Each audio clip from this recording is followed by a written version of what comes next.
Hello, my friends. Welcome to the Law of Attraction Power Tarot for September 1st through September the 9th.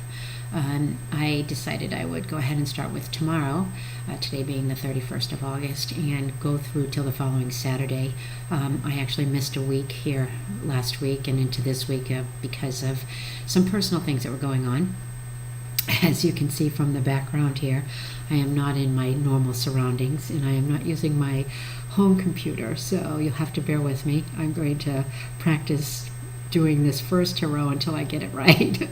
The week's energy is pretty strong. It is going to be strong energy. The overall energy card that I drew for the overall energy of the whole week here is the Ten of Swords.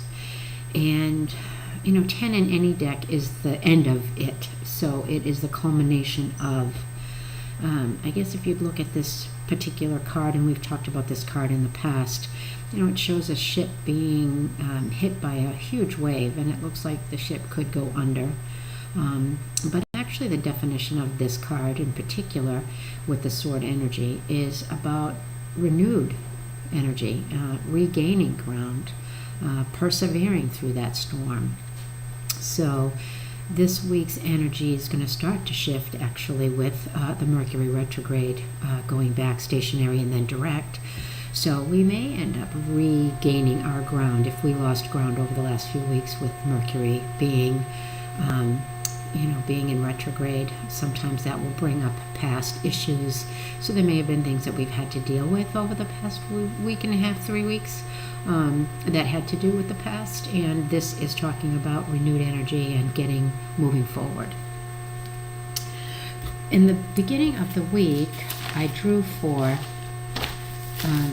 the first and the second, or the first through the third actually, because that would be this coming weekend. And the card that was drawn for that,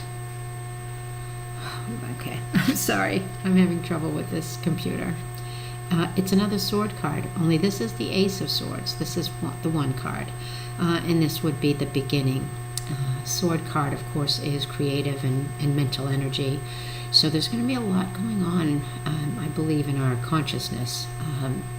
Several of us, we do experience some difficulties whenever Mercury goes retrograde, not in a bad way, but it just will bring up past issues that maybe we needed to look at that we haven't, maybe past relationships that we need to, figure out what we're doing with them and how we're going to do it, make it better.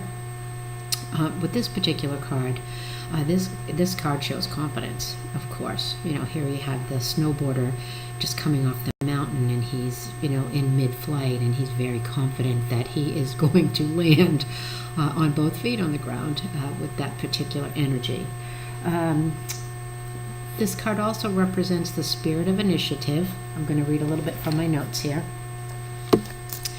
It's the spirit of initiative. It's you being the hero of your life, feeling alive, experiencing life in harmony with who you are. This is a really cool card. I love the butterfly. The butterfly has always been significant for me. It means, transformation from something, from one particular type of being into another. And I always felt the butterfly had a lot to do with spirituality.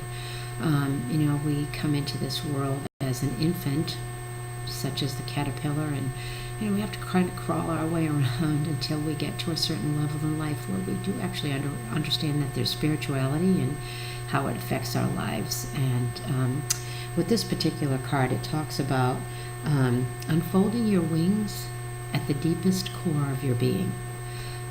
I know that it's hard to see that, but this snowboarder again is in the air, and air is the element of spirit. So the beginning of the week is going to be more about Friday through Sunday is going to be more about you gaining ground and standing up for yourself. Maybe this weekend there may be some question about, whether you trust your intuition, whether you believe in yourself. This is telling you to have that self-confidence. You know what to do. And if you question, as sometimes we have to do, sometimes we have to question what's going on inside and why we're doing what we're doing. And if you are questioning that, this card in particular is telling you, trust your intuition. You'll be fine. You've got the self-confidence you need to make it through the next hurdle. Come off that mountain and land on your feet.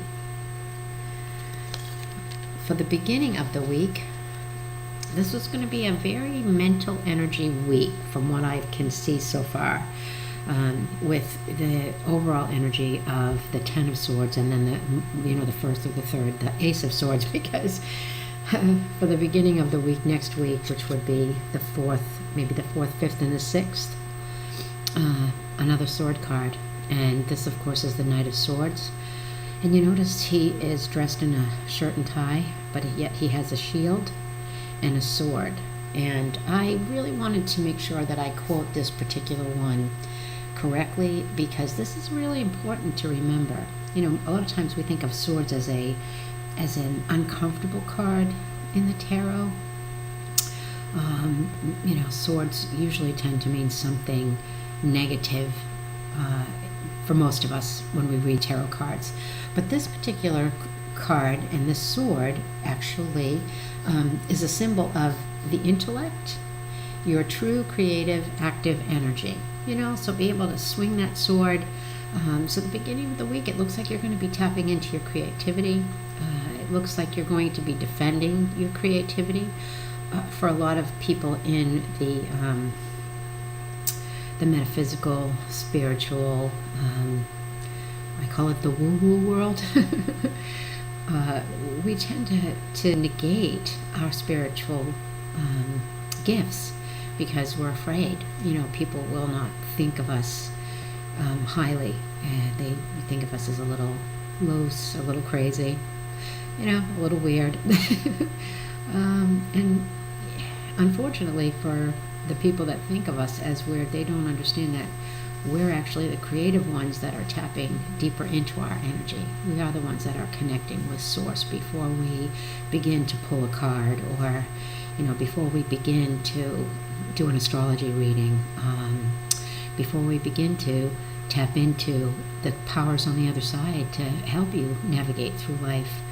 I don't think of us in the spiritual realm, the physical, metaphysical world, any differently than I think of a pastor of a church or a priest, a monk. We do the same thing. We're all tapping into that same energy. It's no different. The difference is we don't wear a robe or, carry a symbol around our neck that says we are this or we are that. We just know that we are all one and we are all connected. You could do the same thing I'm doing. I hope that by reading the cards, it gives you a better understanding of the gifts that you have, and that you'll tap into them a little deeper if you see the energy that's going to unfold over the coming days. In the middle of the week, we get a break here. The card that's been chosen. Oh, yeah, I have to remember I'm backwards here, right? Okay, so this card is actually, it is the Six of Wands. And wand energy is also energy, but it's a more directed energy, You think of waving that wand and pushing that wand out, whatever you point that wand at, that's direct focus and energy in that direction. In this particular card, this is a farmer, and he's in the middle of a field, a wheat field, and it's it's the middle of the summer, it's hot, and he is collecting his harvest. And this talks about you collecting your harvest. You are going to reap rewards in the middle of the week. It's accomplishment of unexpected things. It's full days and a time to take action. That's what this particular card, because as you can see, if a farmer doesn't take action when the wheat is ready, it'll go to seed and he won't have anything to harvest. And it's the same thing with just about all growers. Ironically, I found this card to be spot on, actually, since we are coming into the month of September, which is, to me, September always signifies it's the beginning of fall. And fall has always been a time to harvest everything.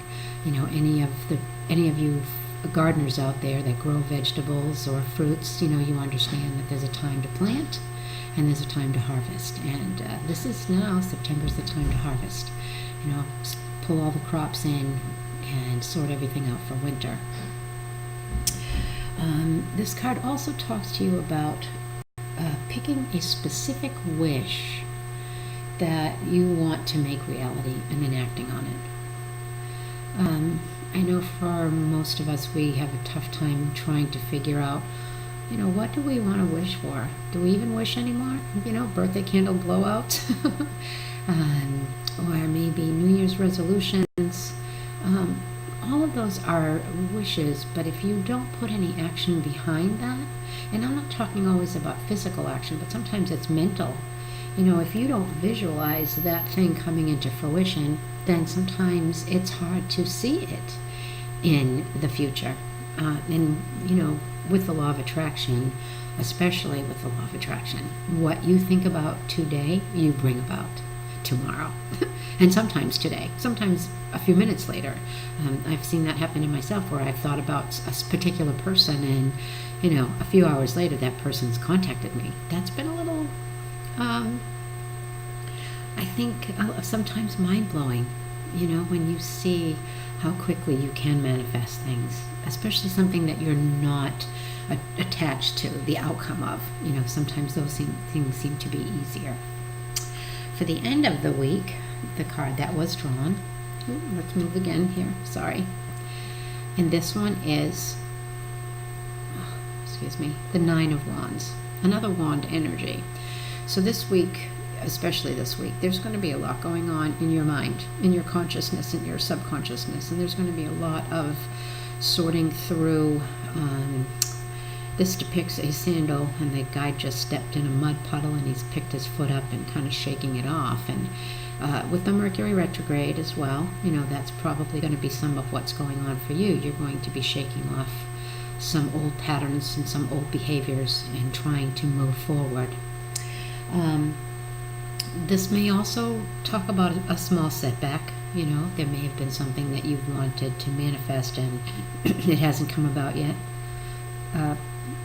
Manifestations, depending on what they are, I think for me, when I look at manifestations, if it's me in conjunction with someone else, then it may take a little longer for that to happen, because it's not just my energy, but it's the energy of the other person, that also has to come into play. And sometimes it takes a little bit for the universe to line everything up for what we want to come and to have happen. This talks about providential enlightenment, stepping outside of one's bounds. That can be a tough one for a lot of us, when we have to step outside our proverbial bounds or climb out of that box and face the future. Sometimes unknowns, as we see them as unknowns, aren't really unknowns, because, as I said, if we think about it, we can bring it about. So stop fearing about the future. Start planning your future. Put everything down on paper.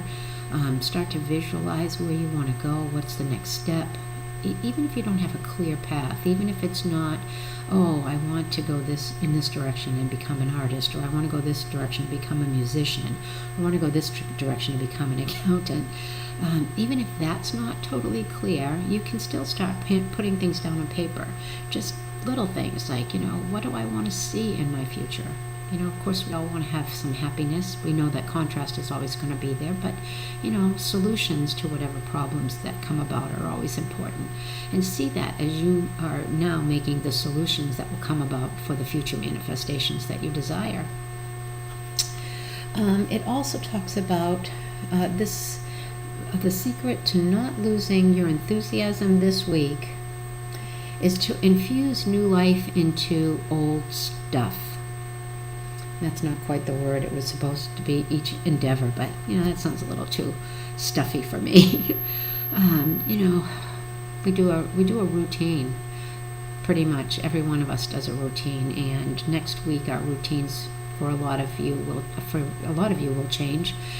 If you have children going back to school, if you're the end of summer and you're putting away your summer stuff and thinking about what's coming up for the fall and winter, you're going to start to feel like I feel. Once summer ends, there goes the fun. It's not as easy to get together with friends. Daylight doesn't last as long. But if you can infuse new life into the mundane, don't have pizza every Friday night. Don't make Wednesday be Prince Spaghetti Day. That's what it was when I was a kid growing up. Get Thai food one night, or make a salad night, or just go out to dinner. Do something different. Make it fun. Infuse new life into old endeavors, and you're going to see yourself just rise above the mundane and just spiritually be happy. Let me see. It also talks about using this time, the sword energy and the wand energy, to get quiet and get within. Whenever you question a direction, whether you question something that you're doing, if it's the right thing you're doing, or where should I go next? If you can get quiet and go within, sometimes meditation will help. Sometimes even a meditation video on YouTube, plug one of those in, put on a set of headphones and just listen, will also give you a sense of direction. And the last thing I want to leave you with is I just started working over the last 2 years or so with runes. I'm not sure if you can see this particular rune well or not. It's a crystal rune, so it's probably a little tougher to see. Whoops. There we go. Okay, so this rune actually is the rune of guilt, and it came in the reverse. So to me, it speaks to reversing the guilt trips that you used to take. Don't allow guilt to infuse your life. It says that whatever confusion you're feeling,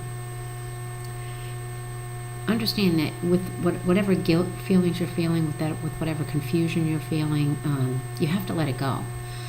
Guilt usually comes from something you feel you didn't do in the past, and the past can't be changed. We know that. Only the future. And so, get quiet, find out where that emotion's coming from. Maybe it's not something you're supposed to carry. Maybe that guilt is coming from an ego of someone else. Maybe it's coming from a past situation in your life with a parent or a sibling or a friend, co-worker. It's really easy for us as empaths, spiritual people, to take on the role of feeling guilty for stuff other people have done. It's not our stuff. So get quiet, find out if it is your stuff, then figure out how to let it go. And if it's not your stuff, let it go. Whether you write it down on a piece of paper and burn the paper, or, you just toss, the ideas or thoughts out and say, I'm giving this back to the universe. It's not my stuff. With that, I thank you for being patient with me. It will be a little more challenging for me to do these videos, but I'm not going to stop. This is what I know the universe wants me to do. I hope that it helps you. If you have any questions, I will put my email address in the comments below. If you'd like a personal reading, feel free to contact me. I'd be happy to work with you on that. Share the video. You never know whose life these videos might touch, and that's why I do them, because I really want you to know how much you are loved by the universe and how much you are affected by the law of attraction, whether you realize it or not. Every moment of every day, every thought you think, every word you speak affects who you become tomorrow. And I want you to all become shining stars. Thank you, and have a great week.